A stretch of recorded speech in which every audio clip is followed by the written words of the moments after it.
Bienvenidos a Hermanas On The Mic, where we keep it real about las luchas, triunfos y traumas that have shaped us as mujeres. Aquí hablamos de todo. Como rompiendo ciclos Para las próximas generaciones. So let's heal together. Una plática at a time. Hello, I am Daniela.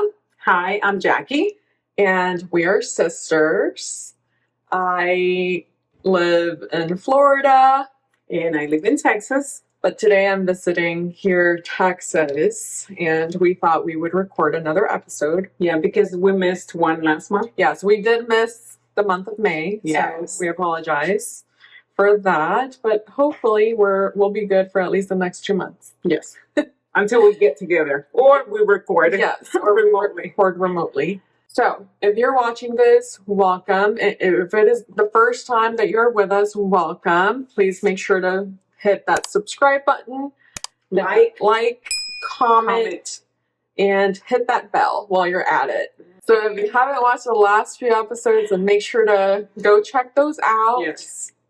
You know, so we can trauma bond together. And if you have any suggestions, just leave us a comment or just send us an email, which is hermanasonthemic@gmail.com. If you send us an email with comments, questions, concerns, we will address it on the next episode, and we will keep it anonymous. If you don't care about anonymity, you can just leave a comment down below. Okay. So, happy Father's Day. Happy Father's Day. Feliz Día de los Padres a los papis. Yes, or las mamis que son papis. Las mujeres luchonas that have raised their kids on their own. And if your father is no longer with you, our heart goes out to you. And we hope that you were able to celebrate their memory. So, in honor of Father's Day, given that we have a very wonderful father, yes, we're going to answer some questions regarding the topic of fatherhood and just our experience with our dad, which we have very different experiences. We are 11 years apart. Yes. And I think it's been quite a different experience, but at the same time, he's been very similar to all of his children. Yes, his personality has come through and shined for all his kids. Yeah. Do you want to talk a little bit about like his presence in your life, like throughout your childhood? Yeah. So I don't know at what age he decided, because I was born and raised part of my life in El Salvador. And I think he left me when I was like 2 with mom. And they used to come to the United States 2 years, and they used to go back 2 years and so on until I think the age of 7, when he just came over and he never went back. And I saw him until I was like 12, 13. So for me, it was like a new experience. I mean, I guess I didn't have that father figure growing up. So it was kind of hard, because when I got here, I had my ways, to do certain things or to behave, and he didn't like them. So it was kind of hard to get along. And I guess that's why 2 years later, I just left the house. At 15, 16, 2.5, 3 years later, I just left the house. So, and for me, my father was in my life as far as I can remember. He was always very hardworking, and he started out as a landscaper, like cortando yarda, and eventually went to like being a truck driver, to then like a business owner, and then at some point he was an 18-wheeler driver, like around the nation. So there were times where he was gone like 3 weeks, a month at a time. So it was mostly like my mom was the consistent presence in my life for sure. And then, I was a daddy's girl growing up, but as I grew older, I guess when I started being exposed to different ideologies, in just the world, we often clashed. So maybe when you didn't share the same opinion or points of seeing life or the right way to do things. It's whenever I guess we all kind of clash with him. And I think that was with our brother too.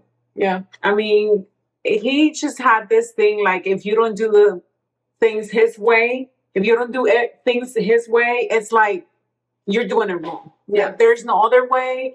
Only his way is right. And I guess that's why. Yeah. And it often does not matter all the good things that you have going for you. That one little thing, you're suddenly a shame to the family and you're a disgrace. Yeah. So, it was I think it was very hard. That's what I'm saying. Like for him, the way he treated one child is the same way he treated all of his children. Yeah. Like I feel like he didn't have any favorites. No. I think he was just the same way. Like if he hated you for, let's say, a month, he would hate the other child a month too. Like he wouldn't talk to you or he would just, so he was pretty much the same.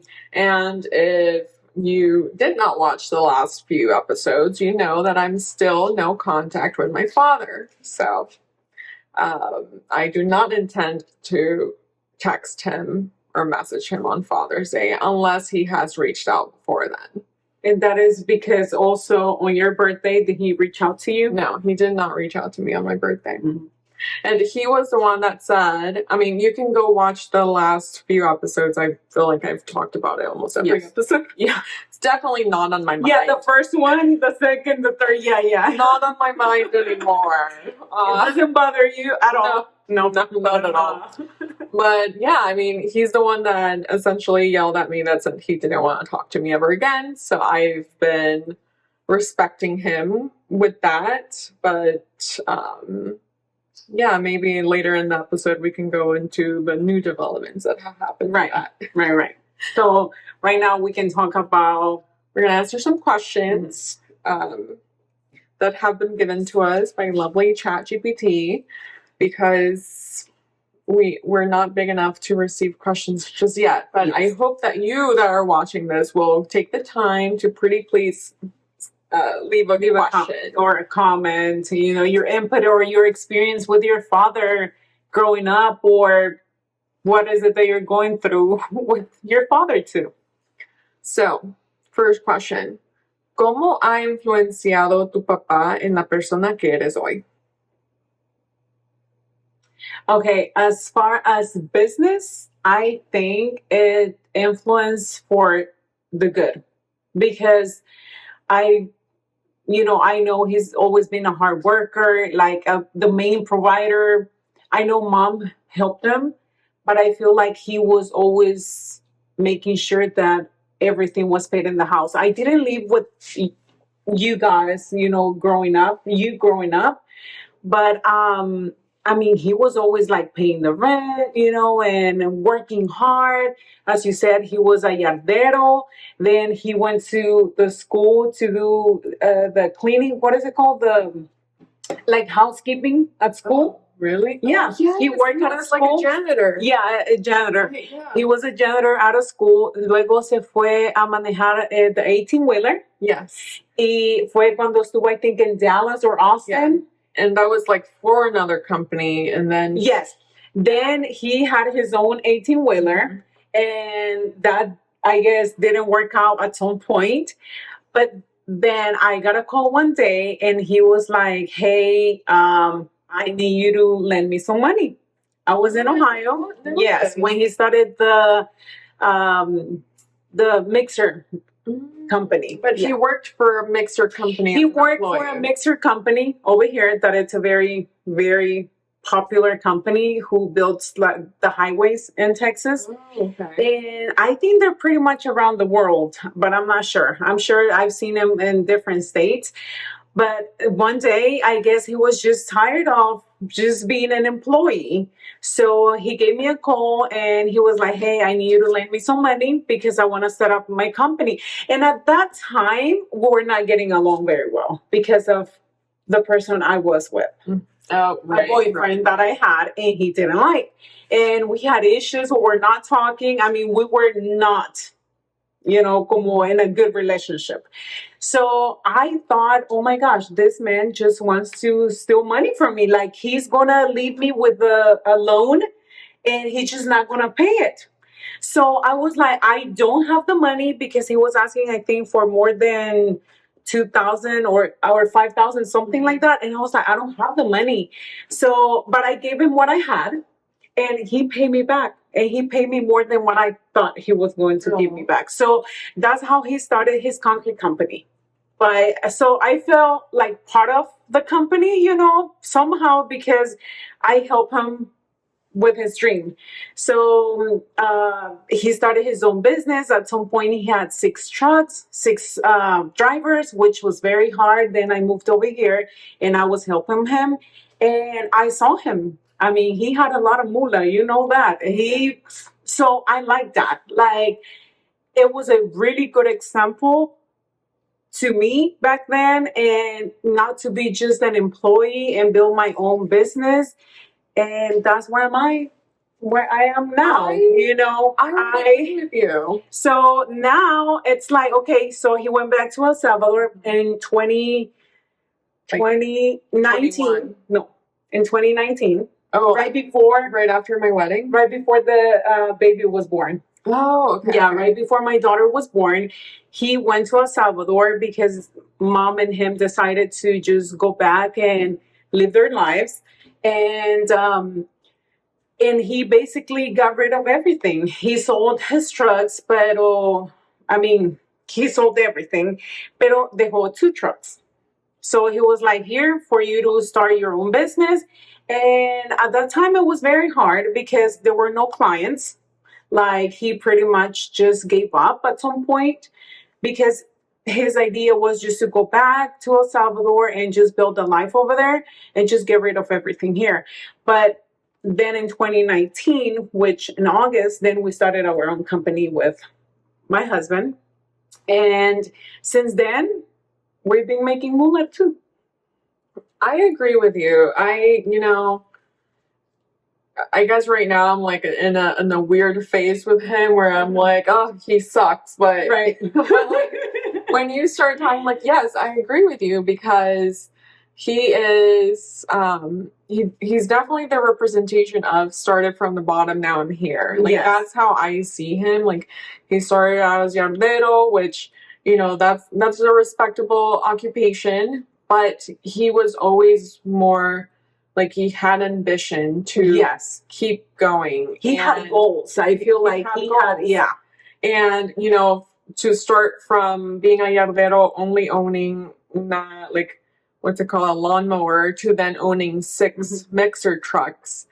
That was pretty admirable. Especially because he spoke no English. He spoke no English. I mean, okay, he spoke very chopped English. Yes.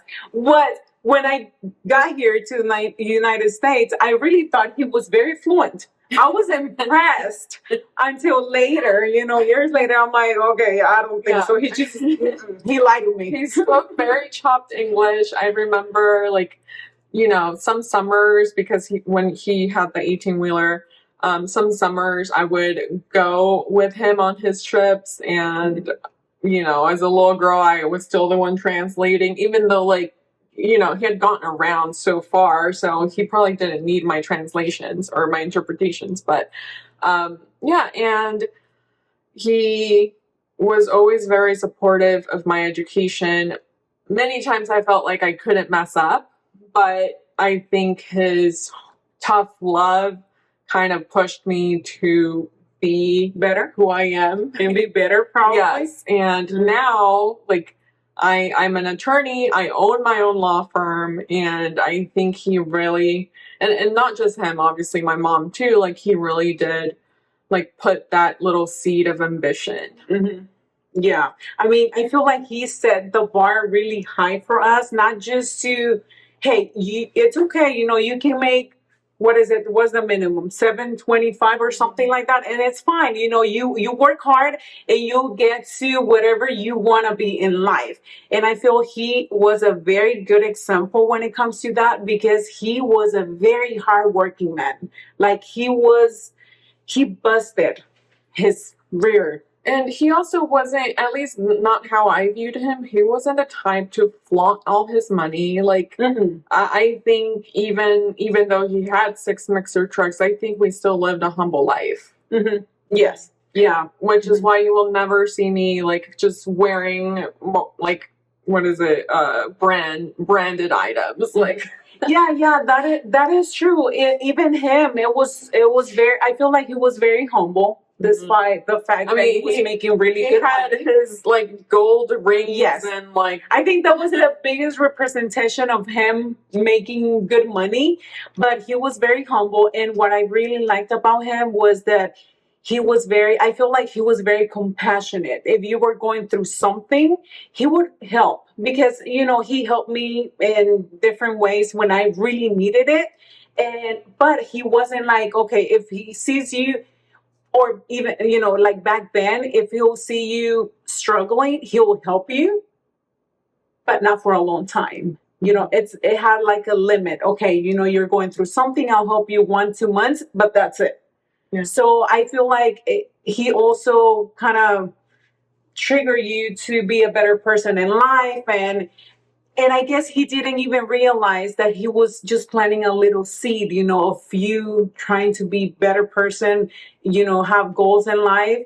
Because I feel like in the end, he probably didn't even think, hey, I'm setting a good example for my daughters. He was just doing it because he had to. He had to pay rent, trucks, and I mean, not just, he wanted the money too. Yeah. He will carry a lot of money with him, and just like, I remember, like, every day after church, he would just give us a big stack of bills to go shopping. That was his love language. Yes, I think so. And it was, I feel like it was really fun the way you and Melvin experienced going out on trips with him when he was on the road. Yes. I didn't get to experience that because, I was living my life. You did once when we were running from a hurricane. Oh, yes. Like, the six of us, like, gone in his little, it wasn't little. The 18-wheeler. And we all fled to Dallas and never made it to Dallas. No.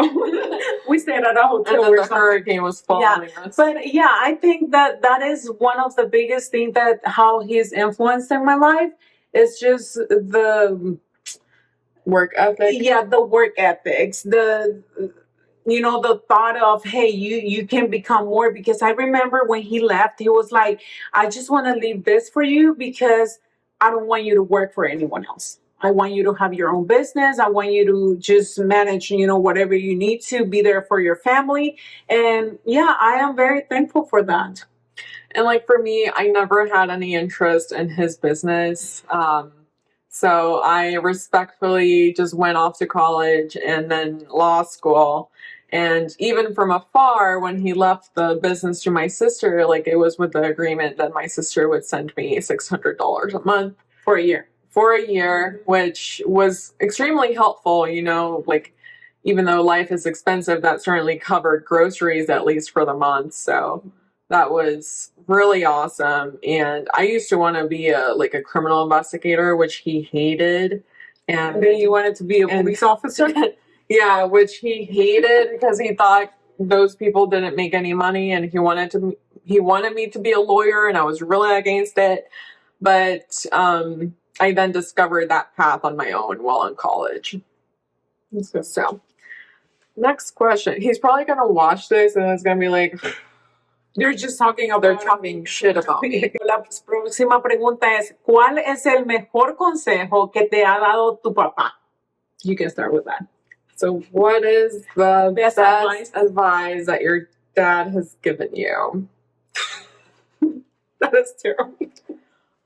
I honestly, I can't think of anything. I think we were talking briefly about it, like, beforehand. I can't think of anything because he wasn't the type of person to provide, like, positive affirmations. Like we said, he was very much tough love kind of guy. So I can't really think of anything.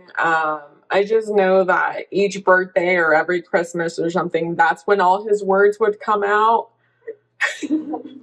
Yeah. But Well, that was the time of forgiveness. yes, that's when he would ask for forgiveness Yes. for everything that happened throughout the year. And then the next morning, after it Christmas, would go back would to just normal. go back to the same. Yes. So I can't really specifically think of anything. I think his actions were more of an example to me. Yeah, like you said, hey, here's some money, go shopping was his love language. Mm-hmm. To me, he's been the same to all his kids, but I think the best advice I've gotten from him was when he left and he was like, here, so you can start your own business and that way you're not going to work for anyone else. And that's it. But other than that, I don't feel like he's ever came to me or I went to him and be like, hey, can you give me some advice because I'm going through this, and that. No. He was more like just actions. Yeah. Like whenever I needed the help, he helped me. But I feel like we never talked about anything. Yeah. He was just do it. I mean, once I did call him and he walked me through how to put coolant in the car because I was stalled somewhere. So that was really, yeah. Let us know what kind of advice your dads gave down in the comments. Third question. ¿Tienes alguna anécdota divertida o memorable con tu papá que te gustaría compartir? So do you have any memories, any fun memories with your dad that you like to share? I think when I was working with him, I have a few videos where he was being silly and just playful, especially with Melvin in the house. I guess when he was in a good mood, he was pretty fun. But experiences, no, not really. Because remember, I used to see him like once every 2 years until I was 7. Then I didn't see him until I was like 13. Then I saw him for 2 years and he would work all the time. And we kind of clashed for those 2.5 years. And then I left the house. So not really. Yeah. I mean, I would say I have a lot of memories with him. He's always, I would say he's like the class clown. Like he's always trying to make people laugh when he's in a good mood and, making jokes and, yeah, so. He taught you how to fight. We used to wrestle growing up. Until I hurt him and then he realized I was too big to do that. He is shorter than me, so is he shorter than you? Yeah. Okay. Well, he's shorter. He's a short king. Yeah, he's like probably 5'5", 5'6", maybe. Mm-hmm. Well, okay, actually, one time my mom was in the hospital. I forgot for what. And they only allowed kids who are 16 and older to go in. So I wanted to go in with him, so I stuffed some oranges in my bra and then walked past security. So that was, yes. Oh, that's funny. You didn't know that? No, I don't think I did. Yeah. Oh, that's funny. And then other than that, I don't know if all dads are like that. He would just fart everywhere and, just torture us with his bodily smells. No. Well, to you, when he died?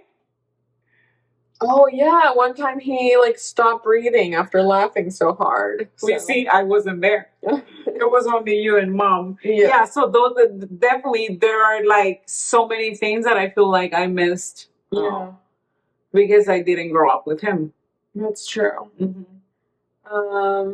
Yeah, and he's when he's in a good mood, he's a very silly guy. He is. He's very funny, and I really like that. He can give you, he can put you in a very good mood and laugh and just kind of forget about, whatever you're going through. So I think he's pretty fun whenever he wants to be. Yes.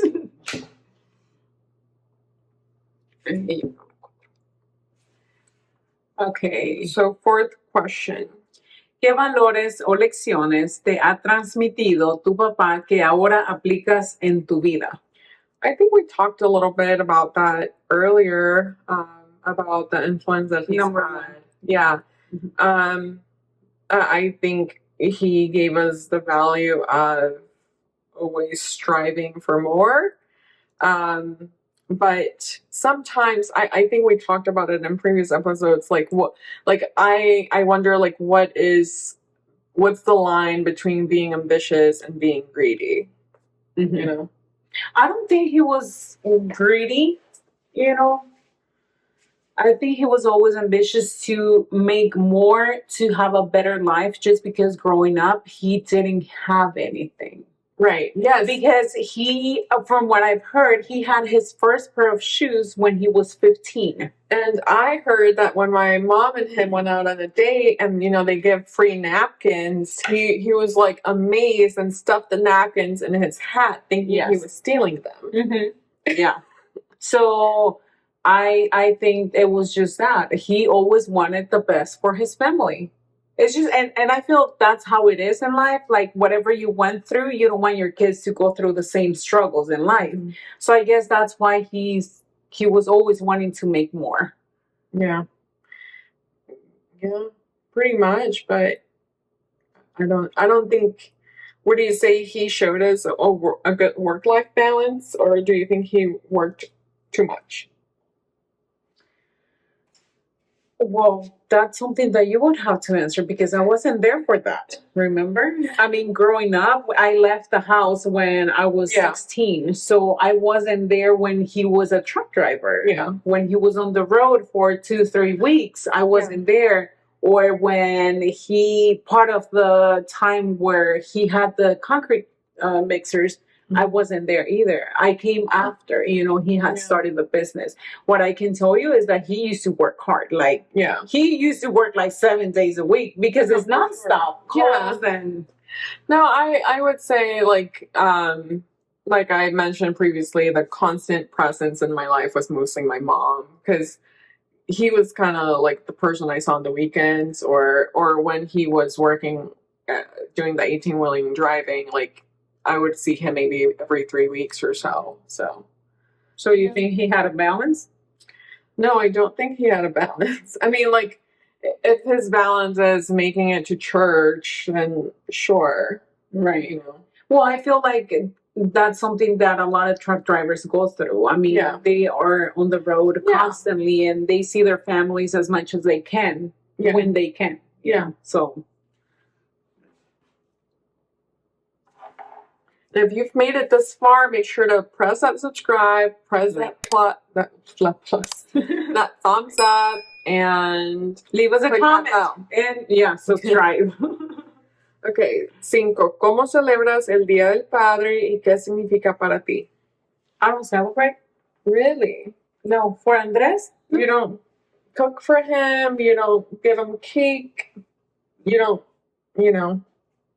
do anything for him? Not really. No.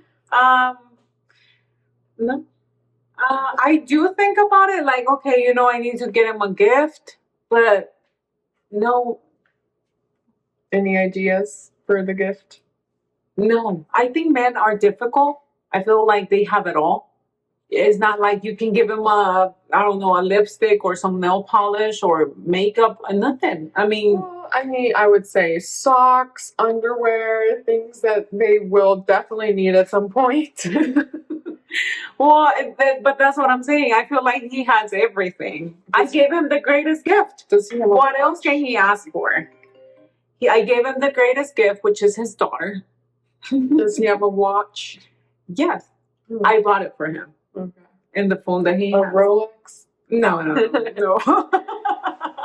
No, he doesn't need one of those because I feel like the smartwatch that he has is what works best for him because of his job. That's true. Mm-hmm. What about Dad? Are you planning on doing anything for Dad? No, I'll probably just send him some money. Do you call him? Do you text him? I will probably just give him a call. Okay. Yeah, because Something I don't like. It's like, now technology nowadays, and I feel like people really don't care about just getting on a phone call and be like, hey, like happy Mother's Day or happy Father's Day, happy birthday, whatever. They just send a text. Yeah. So I just feel like That's what you do as well. No, it was just this year. I did send you a text, but I didn't call you. And he didn't even say happy Mother's Day to me. Really? Did No. I say happy Mother's Day to you? I think I sent you a text. So I don't know. I would just give him a call. Oh, okay. Maybe. Yeah. I'll give him a call and probably send him some money. What about your son now that he's a father? Do you do anything for him? No. Oh, wow. No, I don't. I'm not very like, I don't know how to say, like detallista. Mm-hmm. I'm not detallista at all, so I don't know. You're not a romantic? No. No. Like with Andres, which is like if I see something and I like it, I would just buy it and give it to him. And he's the same way.